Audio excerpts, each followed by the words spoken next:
Assalamualaikum warahmatullahi wabarakatuh. Untuk mata kuliah Jalan Darat dan Angkutan Massal telah memasuki pertemuan ketiga. Dan pada pertemuan ketiga ini akan dibahas mengenai material pembisin rel, dimensi rel, panjang rel, dan alat penambat rel. Yang pertama akan dibahas yaitu mengenai material rel. Jadi jenis rel yang dipakai adalah jenis rel tahan aus yang sejenis dengan rel IYC-WRA. Dipilih rel tahan aus agar umur manfaat rel menjadi lebih lama, sehingga siklus pergantian rel bisa jadi lebih panjang. Nah, jadi pada gambar sampingan ini menunjukkan rel sebelum dipakai pada secara umum. Jadi rel itu sendiri tersusun dari 5 komponen kimia yang memiliki komposisinya masing-masing. Jadi dalam klasifikasi UIC dikenal 3 macam rel tahan aus atau wear resistance rel atau WR, yaitu WRA termasuk baja berkadar karbon tinggi sehingga mempunyai ketahanan terhadap aus lebih besar. WRB termasuk baja berkadar karbon sedang. Nah, WRC termasuk baja berkarbon rendah. Jadi rel yang digunakan di PJKA atau di kereta api di Indonesia ini termasuk jenis WRA, yaitu yang termasuk baja berkadar karbon tinggi karena ketahanan terhadap ausnya lebih besar. Nah, untuk saat ini WRC, yang kelas WRC jarang sekali dipakai lagi karena pada jenis ini ternyata banyak masalah yang timbul dalam pengelasannya, seperti terjadinya perubahan besar pada struktur mikronya. Ditinjau dari kadar C-nya atau kadar karbonnya, WRA termasuk jenis baja berkadar karbon tinggi atau high carbon steel, dan WRB termasuk jenis baja berkarbon sedang atau medium carbon steel. Nah, jadi percobaan di laboratorium menunjukkan baja berkarbon sedang tinggi lebih tahan aus daripada baja berkarbon sedang.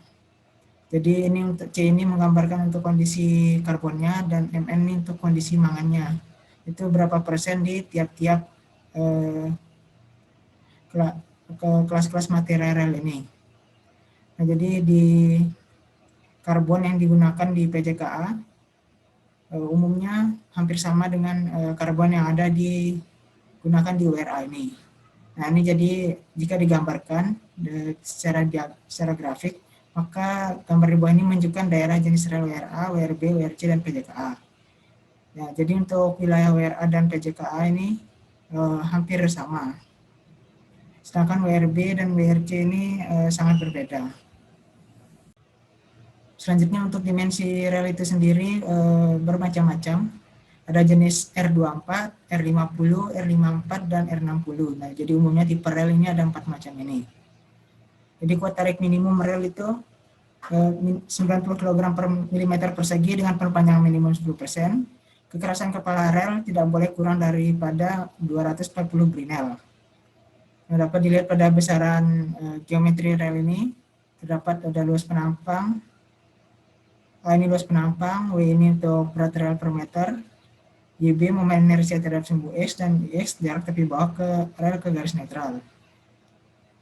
Jadi semakin tinggi nilai R ini, jadi semakin besar ukuran dimensi relnya. Jadi yang paling kecil itu R42, yang paling besar itu ukuran rel R60. Dalam peraturan terdahulu, panjang rel standar itu satu relnya adalah 17 meter. Nah, jadi untuk mengurangi biaya pemasangan dan perawatan serta meningkatkan kenyamanan penumpang, PJKA mengubah panjang rel standar menjadi 25 meter sehingga jumlah sambungan dapat dikurangi. Nah, sehingga menurut panjangnya untuk panjang rel ini dibedakan menjadi 3 jenis, yaitu ada rel standar yang panjangnya 25 meter, rel pendek yang panjangnya maksimal 100 meter, kemudian rel panjang adalah rel yang panjangnya tergantung pada tabel di bawah ini. Jadi untuk tipe relnya semakin besar ukuran dimensi relnya, maka semakin panjang juga untuk rel panjang relnya untuk rel panjang, dan juga dibedakan atas bantalan kayu dan bantalan beton. Nah, jadi untuk rel pendek ini dibuat dari beberapa rel standar dihubungkan dengan las dan dikerjakan di balai asa atau depot. Jadi pengelasannya dilakukan dengan proses flash welding. Batasan panjang untuk pengelasan di balai asa atau depot adalah agar mempermudah pengangkutan ke lapangannya. Kemudian untuk di negara lain, khusus rel pendek ini dinamakan juga welded rails atau rel yang dilas. Jadi sedangkan untuk rel panjang ini dibuat dari beberapa rel pendek yang dihubungkan dengan las di lapangan. Jadi bedanya rel pendek ini dibuat dulu di balai asa atau depot baru dibuat ke lapangan, sedangkan untuk rel panjang ini dilakukan pengelasannya di lapangan. Jadi untuk rel panjang ini pengelasannya dilakukan dengan proses aluminothermic welding.